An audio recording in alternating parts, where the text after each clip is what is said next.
你拥有烈阳之体，你可愿拜我为师？想好之后联系我。进行决赛。我妖骨都未曾拥有。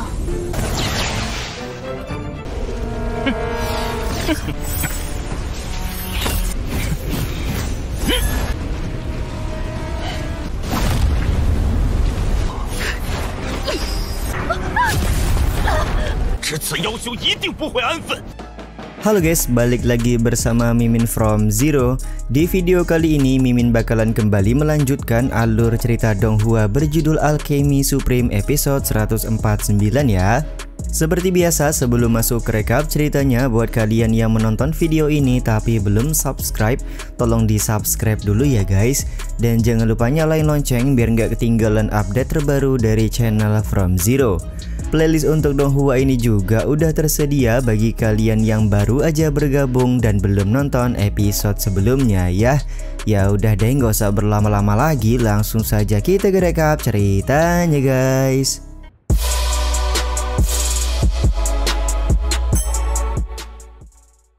Cerita episode kali ini dimulai dengan Zuran yang kaget karena ternyata senior Zhao Hualiao sedang bersama dengan Su Beitian.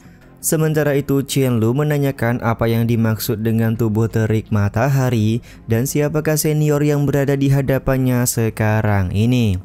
Zhao Hualiao kemudian memberikan penjelasan kalau dirinya merupakan martial emperor puncak yang berasal dari istana Taiying.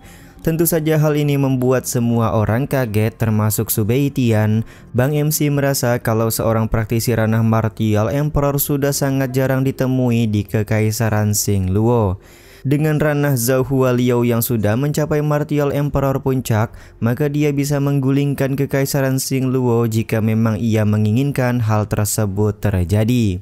Karena di sini Qianlu memiliki tubuh terik matahari, maka Zhao Hualiao mengajaknya untuk berlatih di istana Taiying untuk mendapatkan latihan yang sangat maksimal. Secara tidak langsung Zhao Hualiao juga menginginkan Qianlu untuk menjadi murid pribadinya. Tentu saja permintaan ini membuat Qianlu kaget karena dia tidak menyangka ada seorang praktisi ranah martial emperor puncak yang mau menjadikannya sebagai murid. Sebagai tanda keseriusan, Zhao Hualiao memberikan sebuah mutiara komunikasi kepada Qianlu jika memang nanti Qianlu sudah memutuskan untuk pergi ke istana Taiying atau tidak. 你拥有烈阳之体，你可愿拜我为师？想好之后联系我。Sementara itu Su Beitian memberikan kode kepada Zhao Hualiao bahwa ada seseorang yang sedang mengawasi mereka. Zhao Hualiao pun kemudian menangkap Zuran serta menanyakan kenapa Zuran malah bersembunyi seperti itu. Zuran sendiri merasa heran kenapa senior Zhao malah membantu Su Beitian, padahal beliau merupakan adik seperguruan dari ketua istana Huoling. Di saat yang sama Zhao Hualiao bertanya kepada Su Beitian apakah mereka harus membunuh Zuran agar tidak membocorkan rahasia. Namun di sini Su Beitian meminta Zhao Hualiao untuk bersabar karena mereka tidak bisa membunuh Zuran di tempat berlangsungnya kompetisi alkemis. Pada akhirnya Zhao Hualiao membiarkan Zuran hidup meski terlihat Zuran sudah sangat ketakutan. Situasi ini pun membuat Zuran sangat kesal. Setelah kompetisi alkemi selesai dilaksanakan, Zuran akan mengadukan kejadian ini kepada ketua istana Huoling agar Su Beitian dan senior Zhao mendapatkan pelajaran.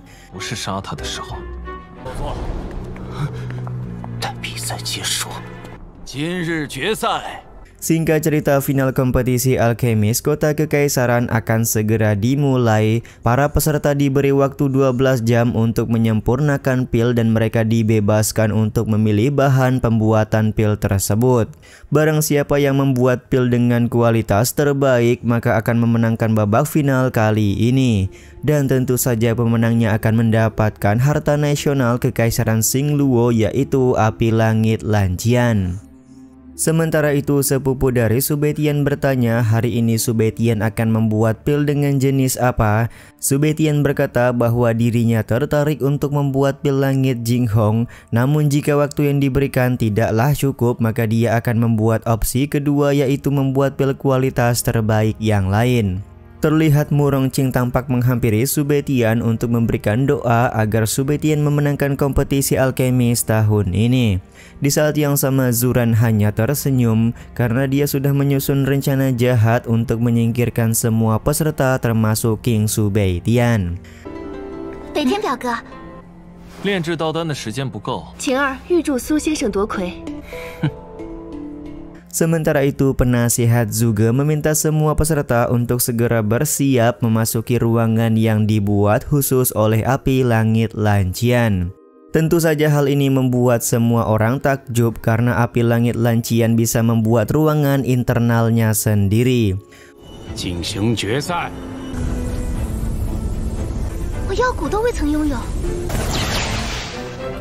Baru juga para peserta masuk ke dalam ruangan internal dari api langit lancian, mereka langsung merasakan hawa yang begitu panas.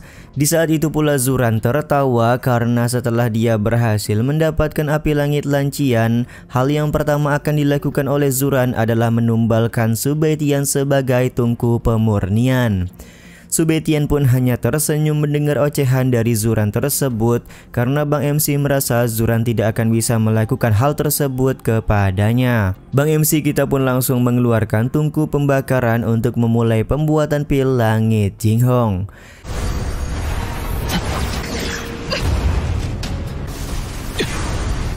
Dari arah luar, Ketua Jin bertanya kepada Mu Rongquan mengenai teknik pemurnian pil yang sedang dilakukan oleh Su Beitian. Mu Rongquan sendiri tidak mengetahui teknik apa yang sedang dilakukan oleh Bang MC. Mu Rongquan sendiri tidak mengetahui teknik seperti apa yang sedang digunakan oleh Bang MC karena kemampuan Su Beitian yang begitu mendalam. Bahkan di sini Ketua Jin menganggap kalau Su Beitian pasti akan mendapatkan peringkat pertama di kompetisi alkemis tahun ini. Namun Ketua Jin juga tidak menutup kemungkinan kalau ada sesuatu kecelakaan yang menyebabkan Su Beitian gagal membuat pil. Sementara itu Zuran sudah bersiap melakukan rencananya setelah beliau melihat keadaan sekitar. Dengan menggunakan api langit hijau, Zuran mengganggu pembakaran tungku yang sedang dilakukan oleh setiap alkemis. Dengan cerdik Zuran juga membuat pengalihan agar para peserta alkemis tidak menyadari bahwa tungku mereka sudah dimasukkan api langit hijau.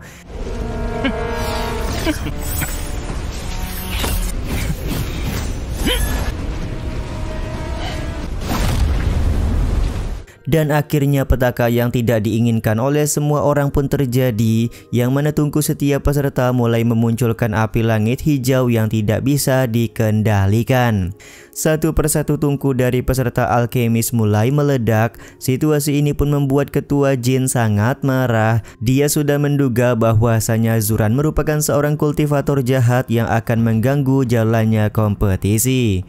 Penasihat juga ikut bertindak dengan meminta pasukan kekaisaran untuk memblokir semua akses keluar dari kekaisaran Xingluo. Di saat yang sama Ketua Jin meminta penasihat juga untuk menghentikan kompetisi terlebih dahulu hingga situasi dirasa cukup aman.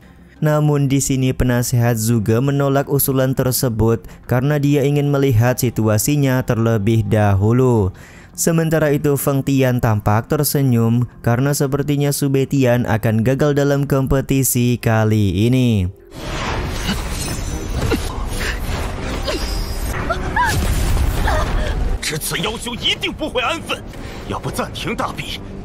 Tak lama kemudian, dua orang wanita alkemis yang merupakan rekan Su Beitian juga mengalami kecelakaan tungku meledak.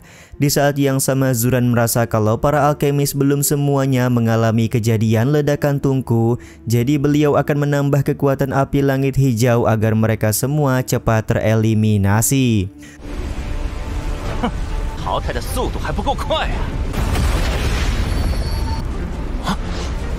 Terlihat di sini serangan api langit hijau mengarah kepada King Su Beitian yang sedang fokus menangani tungku pembakaran yang sedang tidak stabil. Scene ini juga sekaligus menutup episode kali ini ya guys.